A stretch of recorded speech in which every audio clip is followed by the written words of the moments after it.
We're very lucky to have as our second keynote speaker the Deputy Managing Director of the IMF, who did us a very great service to come today.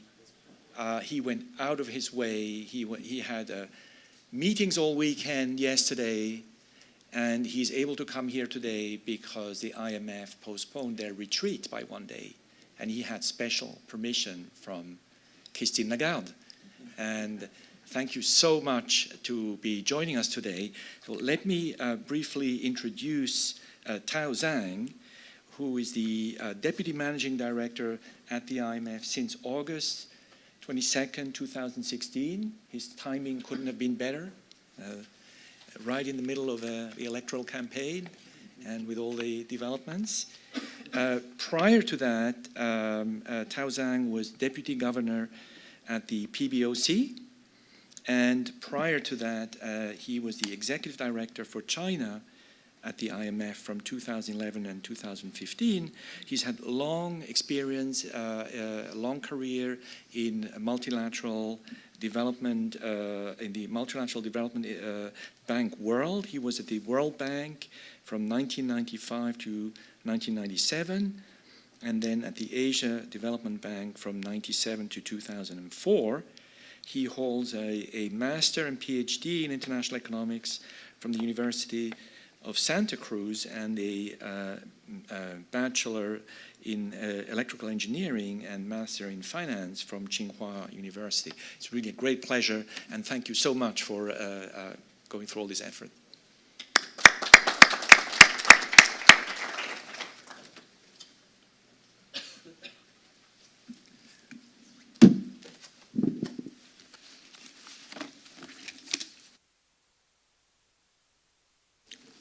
Good afternoon, everybody, and thank you, Patrick, for those nice words.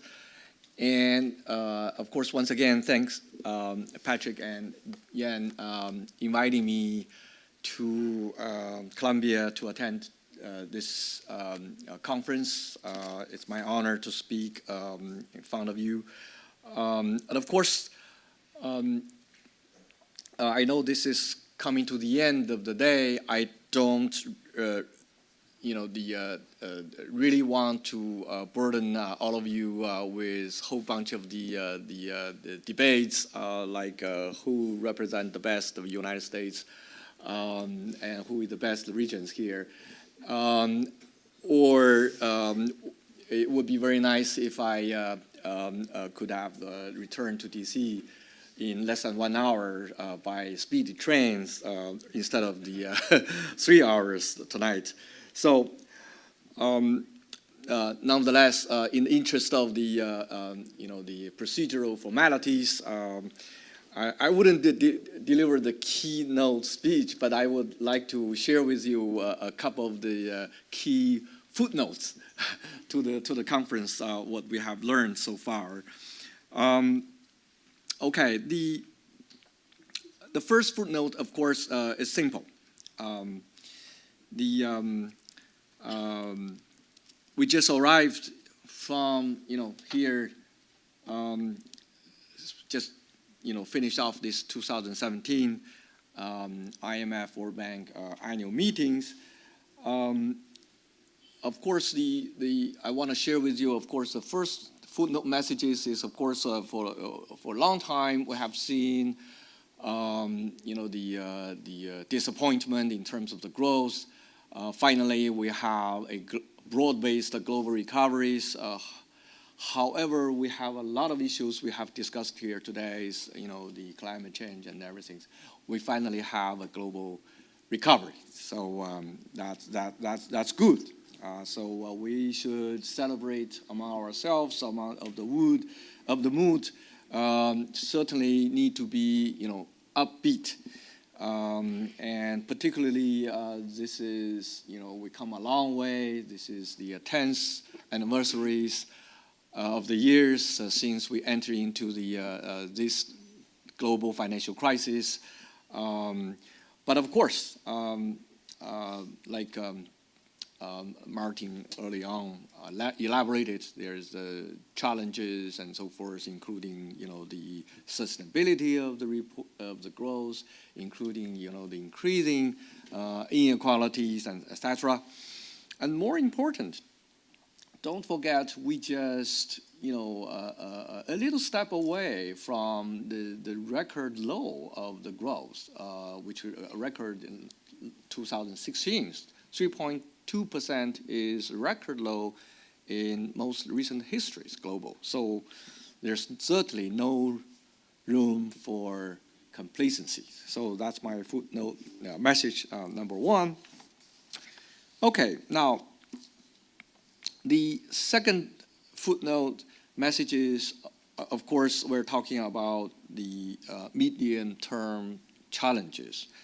And you see, we already elaborated early on what are some of the issues here.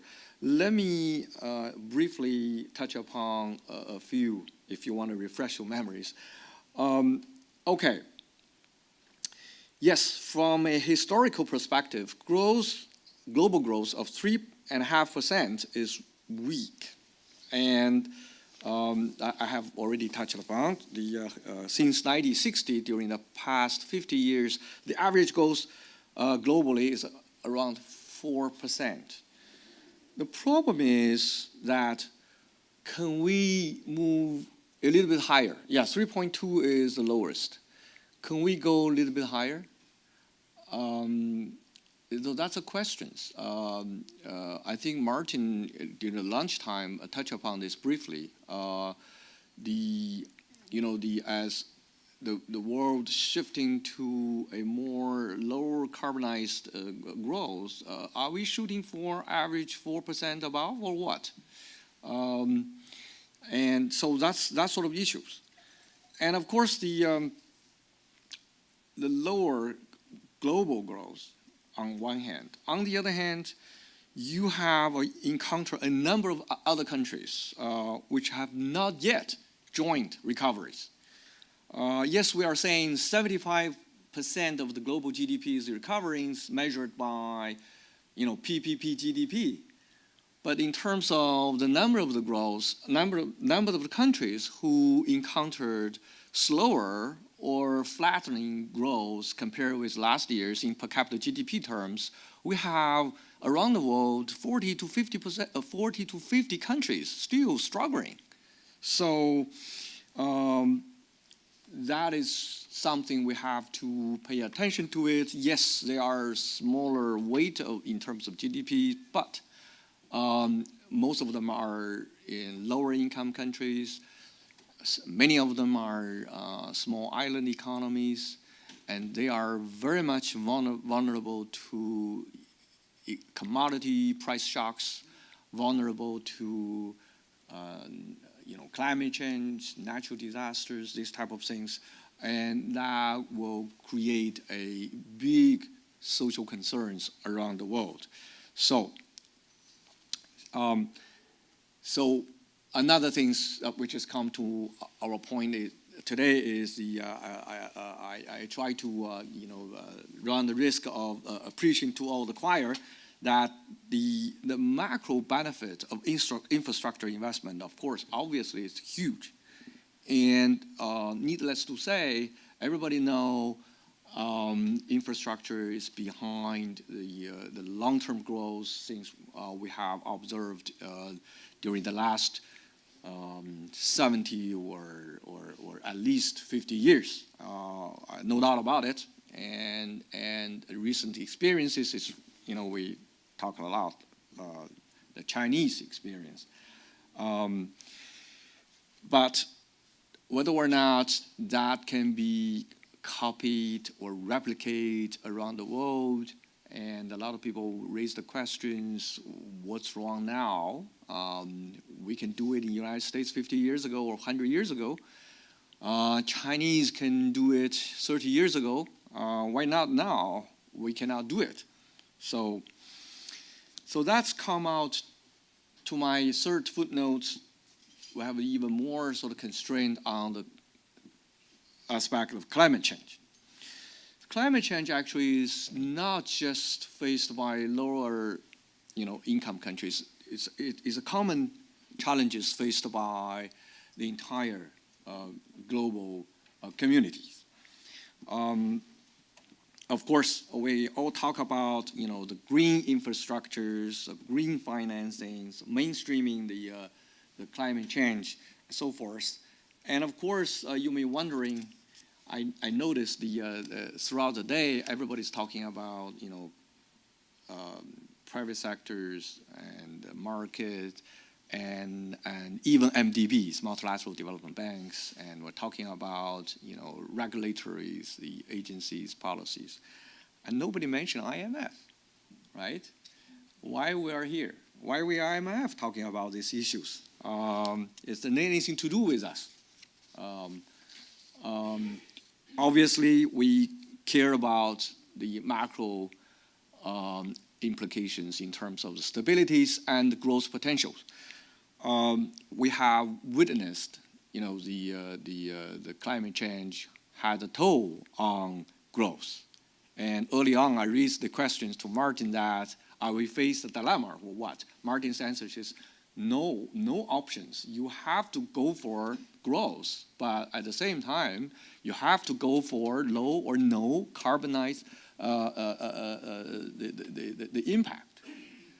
Technically, is that possible? Maybe, but there's much more sort of challenges going on. How to make it happen?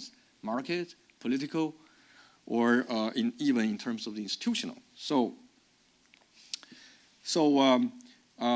here I wanted to emphasize that there's even more challenges for the larger part of the world, which is low income and developing countries. And don't forget, we just experienced the huge hurricanes in the United States, and also the part of the Caribbean economies. I'm not sure any of you have seen the pictures of Dominican Republic. We have seen quite a lot of the Puerto Rico, but the Dominican Republic, the entire country pretty much changed fundamentally. In my word, is back to the past, not back to the futures. GDP loss is 250% of GDP. And up to now, there's no power in the entire countries. There's no water in the entire countries, fresh water. And even more, there's no roof on 90% of the buildings. Okay, yes, they are small, but a huge global impact, as we have seen. Particularly these economies, they are so vulnerable in terms of infrastructure, as we have seen. The public utility is gone, and not only the power and water, and in terms of hospital, is pretty much relied on temporary, the shelf, that sort of things. So that's a vivid examples. And we have seen these days, they have the numbers, statistics. In recent decades, the natural disasters become, more and more severe, and become more and more frequent.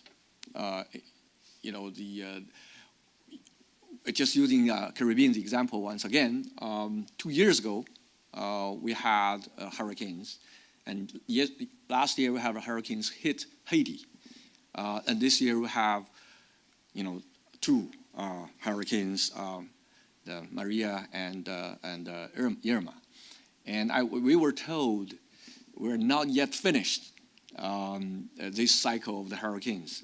So the countries make us difficult to respond in terms of the financial assistance. The Dominic 2 years ago, when they hit by hurricanes, then they enter into our programs. We provide the things. Now they are in the process of recovering, repaid us back. We still in the process, but that process has not finished. But new cycle begins. So sometimes we are joking with ourselves. We continues to ask them to pay us back, and then to extend another round of the assistance. So, or we just stop it. Okay, if we stop it, we're facing morale hazard problems. If we not, then we're facing morale, PR challenges. So, not only that, I think we're talking about overall around the world. There's the rising of the sea levels, threatening some of the smaller economies like Maldives, like Nauru, etc. There's a number. The trend of rising global temperature continues through the end of the centuries. If that continues, it could erase 10% of the per capita GDPs for the median income countries. So that's a global challenges. Okay. Of course, to respond, we need right policies, we need right infrastructures. On the right policy side, you have some examples of successful adaptations strategies. I'll give you a few examples. Many of you are familiar with the country experiences in Ethiopia, where they have a productive social safety net programs, which combines the two features I want to mention. One is well-targeted support to affected household. The other one is environmental and infrastructure project to rehabilitate degraded land. Boost agricultural productivities. We had a panel early on talking about this, and of course diversifies the income sources. On infrastructure, of course, there are also many examples. For example, in Malaysia, we have effective seawalls and maintenance, reinforcement of the bridges, investment in urban resilience. Similar, examples can be seen from Botswana, the Marshall Islands, Micronesia, St. Lucia, St. Vincent, etc. So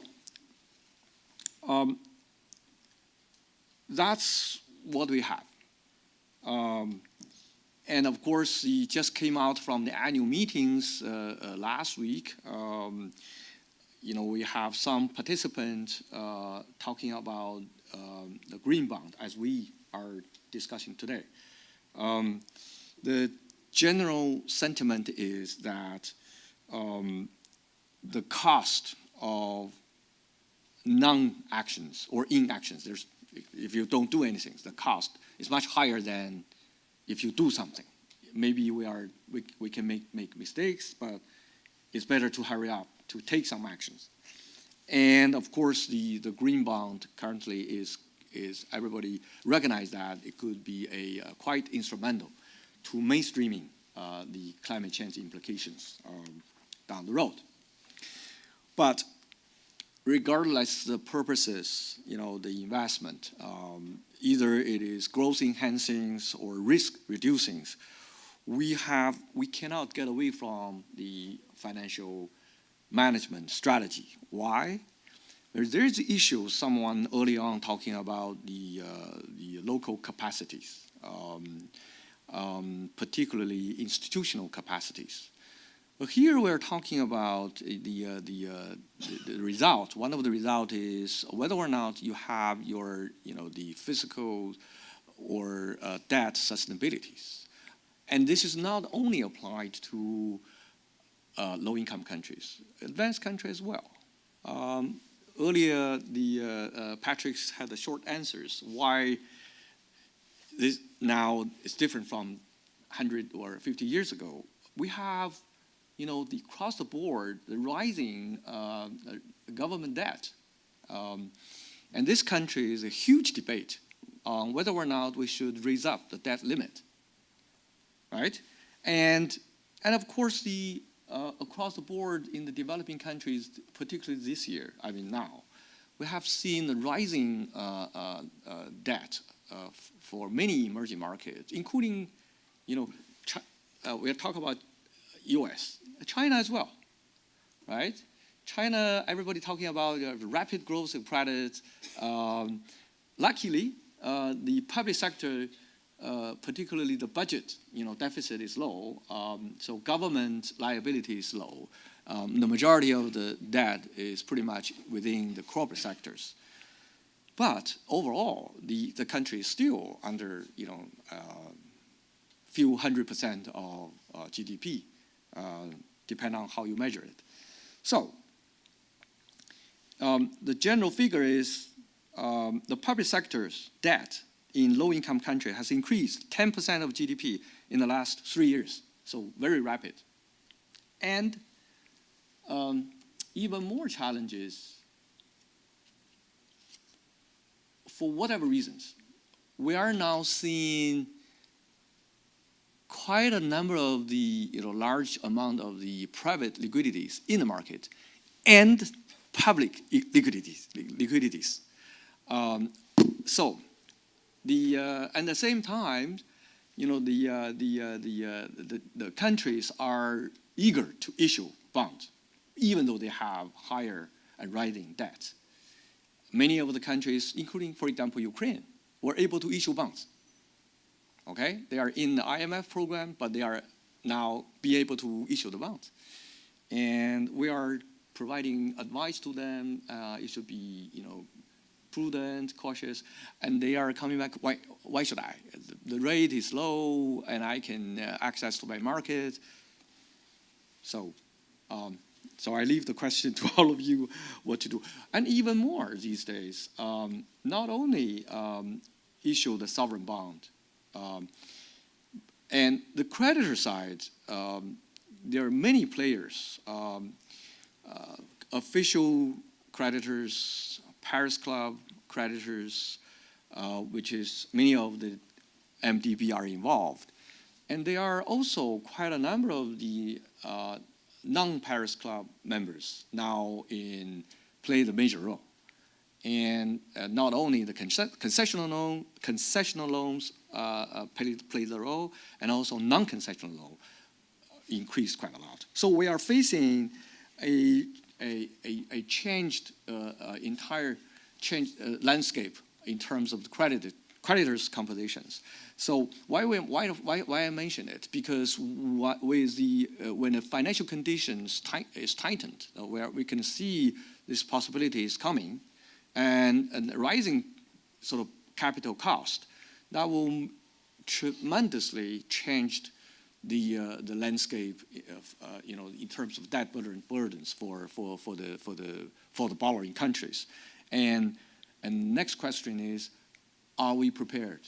Are we better prepared for that kind of things? That's why I think many of you here, discussed how the market can come into play without, further give the burdens. But, market has many of the instruments. If you issue debt, that is debt, unless you do equity investment. So, still the problem is not, fundamentally still there. So now, let me come to my fifth and also my last footnote messages which is talking about infrastructure financing and management itself. One of the key themes we all talk about throughout the years is, how to leverage private sector financing. Of course, I see some of you talk about how the private sectors or market can, the leverage in public sector's participations. So I think this is very good. People move in, mutual way, coming together. But from, public sector point of view, on one hand, we have institutional investors, which we're holding $120 trillion in their management. And on the other hand, we have the increased demand for infrastructures because low-income countries are catching up. They are trying to make a convert to advanced economies and try to make a huge investment in infrastructures, not only in China, but also in Asia, for example, in India, and also look at the what happened in Africa now. If you go to Ethiopia, the construction is like a part of China, but unfortunately, their debt indicators is deteriorating rapidly. Do we have this sort of mismatch in terms of funding, or do we have a mismatch in terms of timing? I don't have the answers, but I think we at the international organizations, we see ourselves are in the same group with other MDBs. I'm trying to quote a senior policymakers, which he said yesterday that we are all in the same kind of supply chains in this, infrastructure financings. What the fund can contribute is, in my opinion, is very fundamental. That we try to maintain or promote macroeconomic stabilities. Without that, I don't think any of the crowding in, crowding out debate can take place. And one of the role I think public sector can play is try to provide a stable environment so that the risk can be better seen from the private sectors, the eyes, and also the market can better reflect the risk, whatever the project is. So that's what we are at the IMF is doing. We are trying to strengthen our surveillance and through our macro and financial policy dialogue, and also, of course, capacity building effort, try to make sure the private sector, the market, will have a more enabling environment for the project to take place. And of course, these days we enhanced our focus on infrastructures and also on particularly on the so-called climate smart infrastructures investment. And here I want to emphasize two things. One is, I mentioned earlier, you need a strong institutions and you need clean and better governance. I think early this morning Martin also pointed out the governance. They're all related to the issues. How can you make institutions to provide effective and transparent services? This is not only related to the efficiencies, but also related to the issues these days, the corruptions and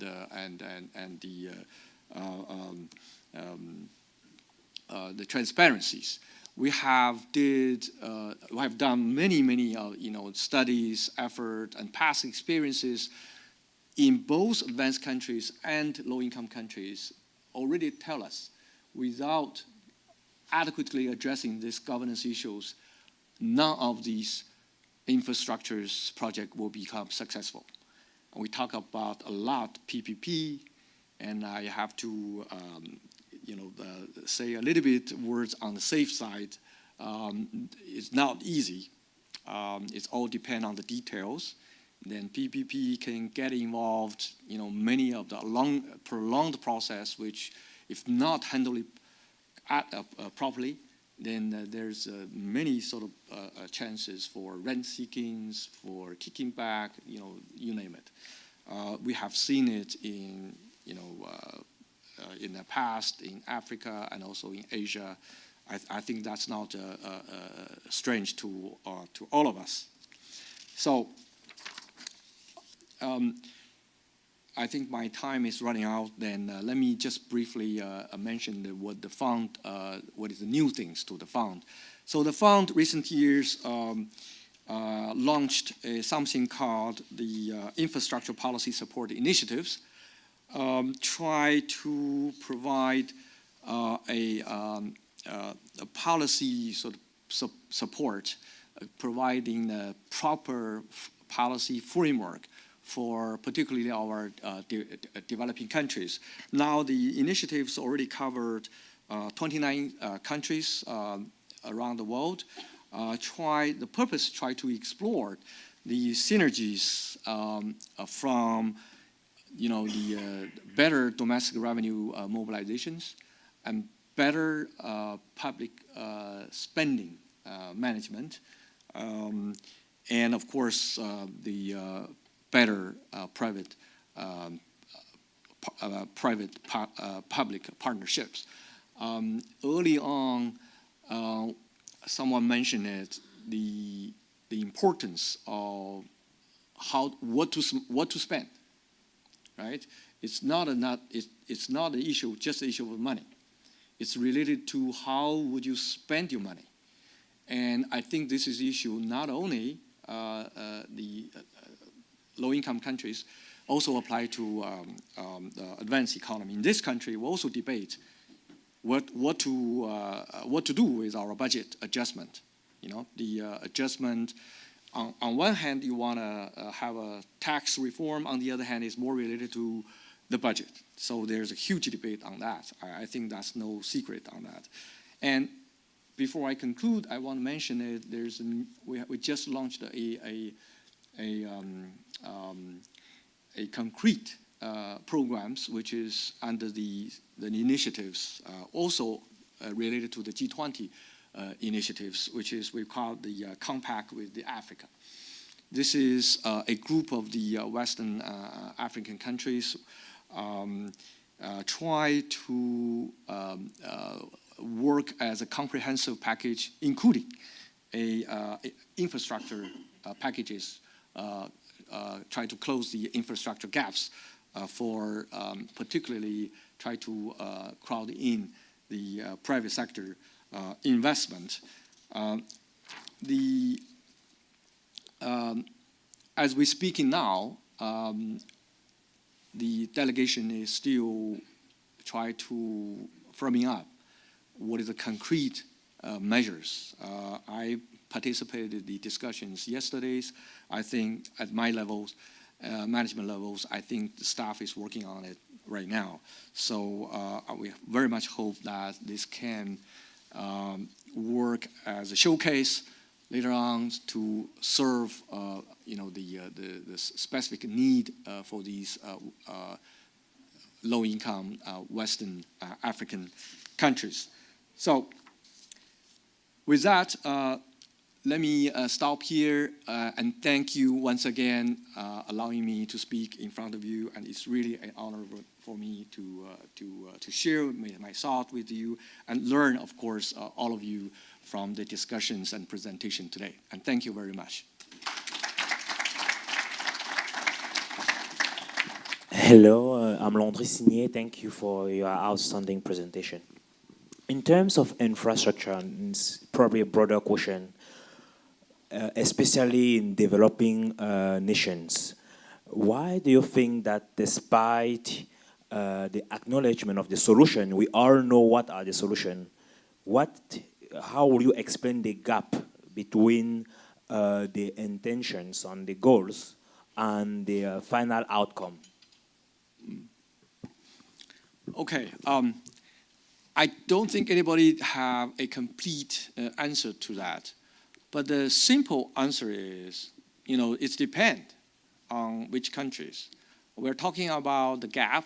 A moment ago, I think our colleagues from Australia mentioned the hugest gap, largest gap is here, right? Okay, so it's not surprising to see the gaps in the developing countries. And if you go to, you're from Africa, the basic infrastructure is not there. For example, I recently traveled to Malawi. They have Lake Malawi, huge volume of the waters, but Malawi has suffered historical severe drought last year, but the water is just there, and there's no agricultural irrigation system at all. And you would wondering why, what happened to the effort. I talked to my World Bank colleagues, and they were saying they are picking up. Of course, many reasons. Not long ago, they just recovered from severe economic recessions. Different countries, they'll have their own granular reasons. But I think we have to strengthen the effort. Particularly, for example, I talked to the private sector people. They said they're not shy actually putting money there. So I think it's a matter. I personally believe it is a matter of policies. And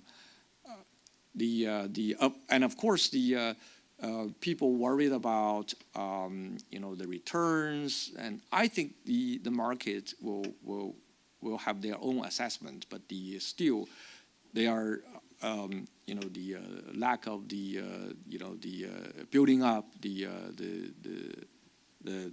regulatory regimes, but above all a country which have a acceptable regulatory framework need to be put in the macro framework into place at the first, at the very beginning. So I think that's why we are trying very hard to convince the countries, let's put our macroeconomic into order first. And then we're talking about sector, regulatory, and so forth. And of course, it's fair point to argue these things probably reinforce each other in a positive way, and could also reinforce in a negative way. So I think that's a sort of short answers, but involved much more complicated pictures here. Okay. Martin.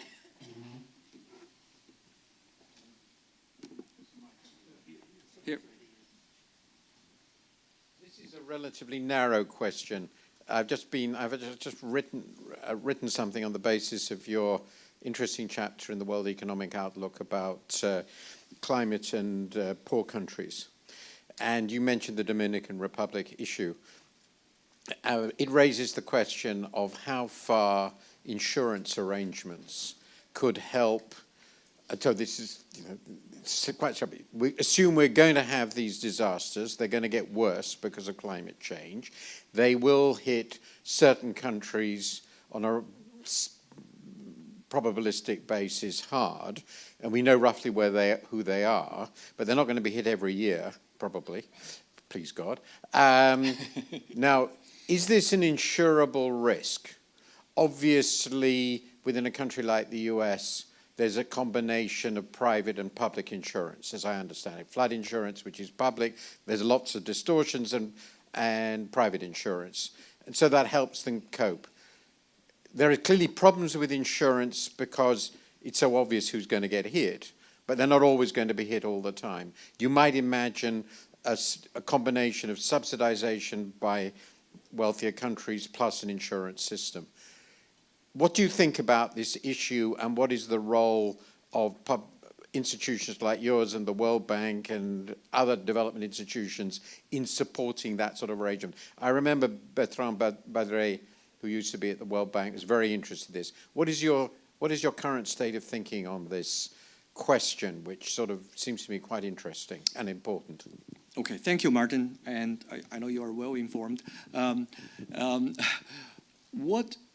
What I see this issue is obviously is now under discussions. There's no clear consensus. So from I see what is available on the table is, yes, there are some, ideas of insurance coming in now, for example, at the regional level in Caribbean regions. People are talking about the participation of the fund, whatever the name is. I think people are getting serious on that. Quite a few number of the authorities are urging international communities to move toward that directions. And the fund is, facilitating I think it's upcoming meetings among the international donors, whether or not, what is the pros and cons to get the fund like that? What is the access?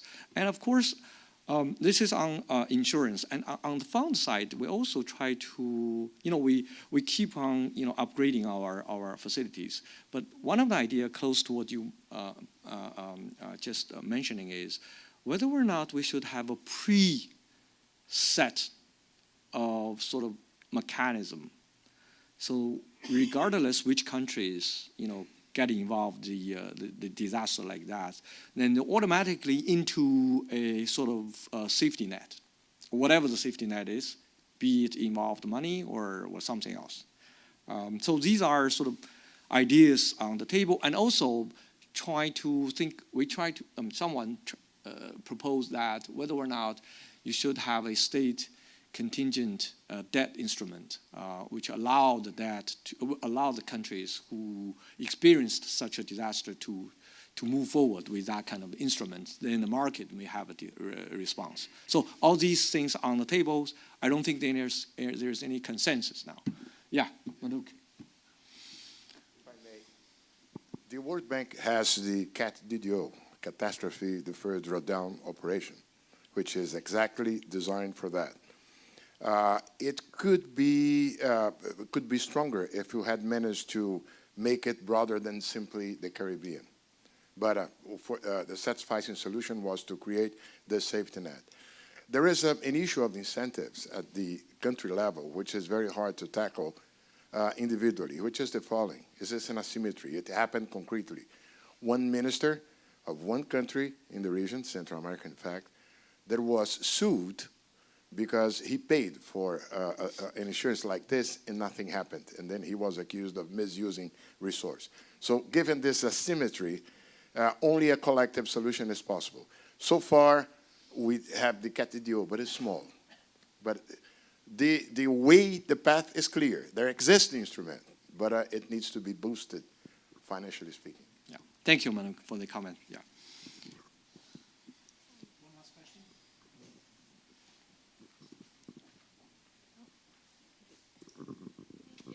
Danai Kyriakopoulou from OMFIF.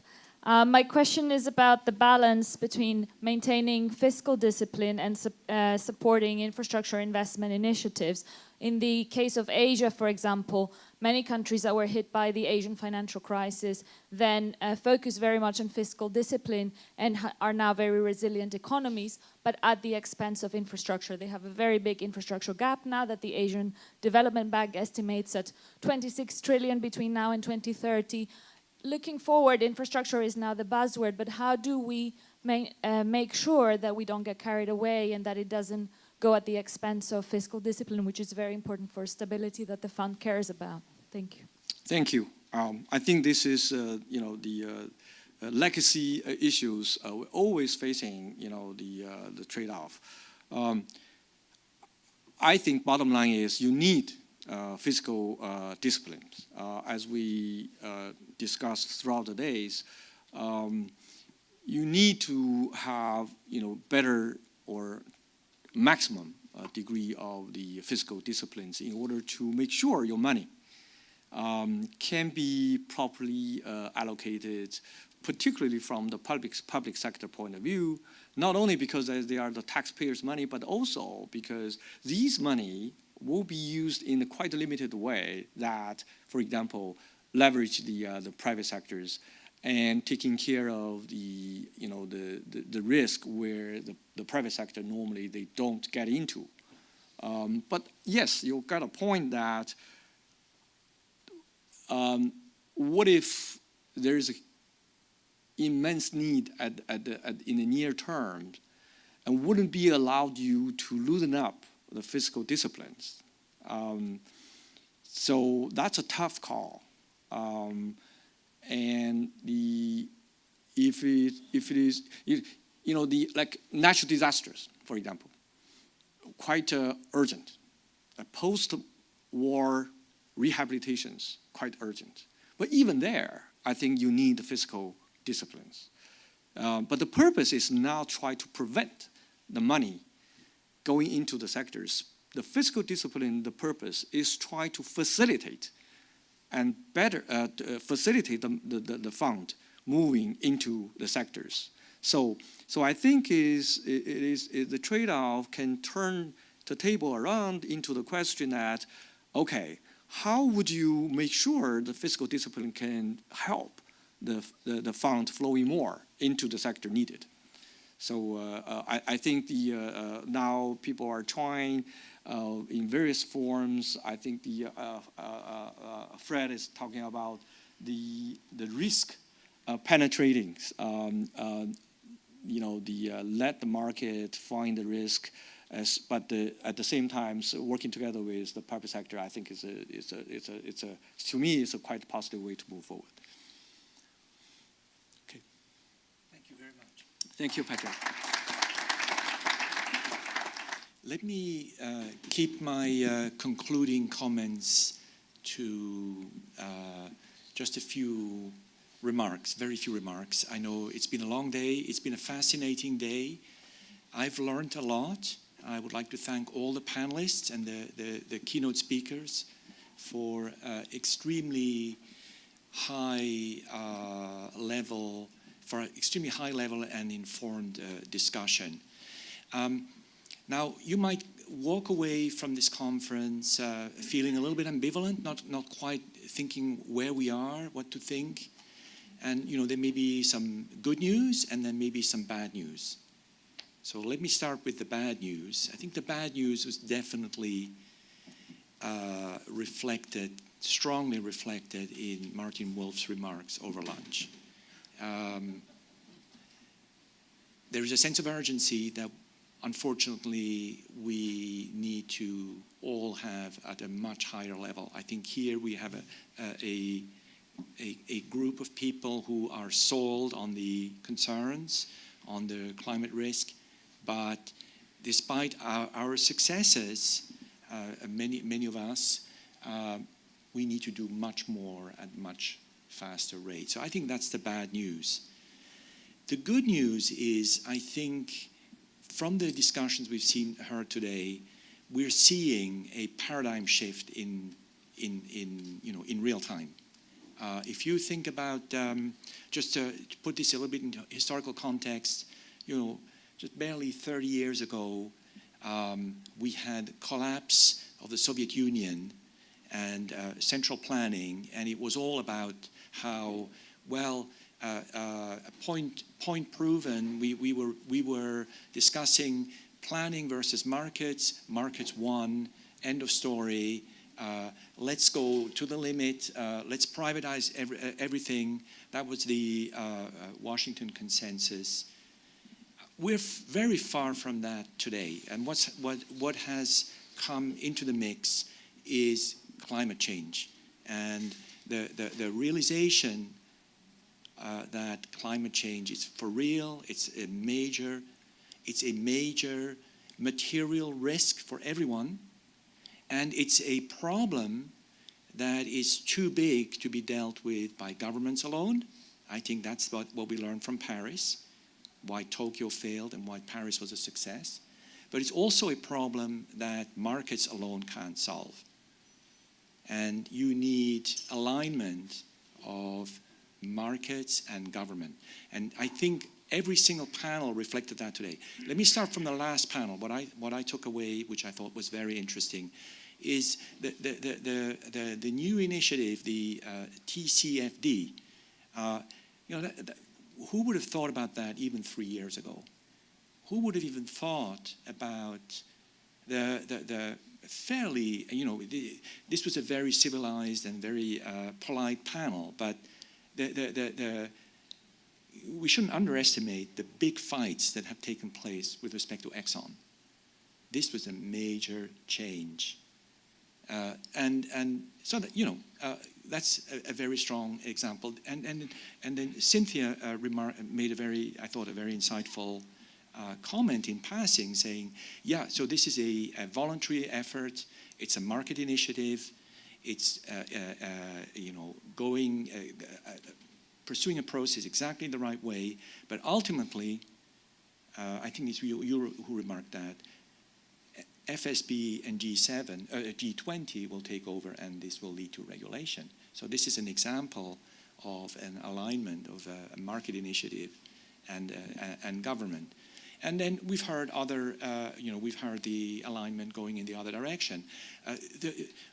Just one last point. Multilateral development banks. You know, not so long ago, there was a very popular view that they should all be closed, that, you know, development aid was for nothing. Where was the evidence that it led to anything? And, you know, I think what we've learned is that a smartly led development bank can be transformative. The most striking example that was given, it's not, granted it's not multilateral, but the most striking example is the China Development Bank. And the China Development Bank is now a model. It's offering a model that we're seeing at work in Ethiopia, and it's working.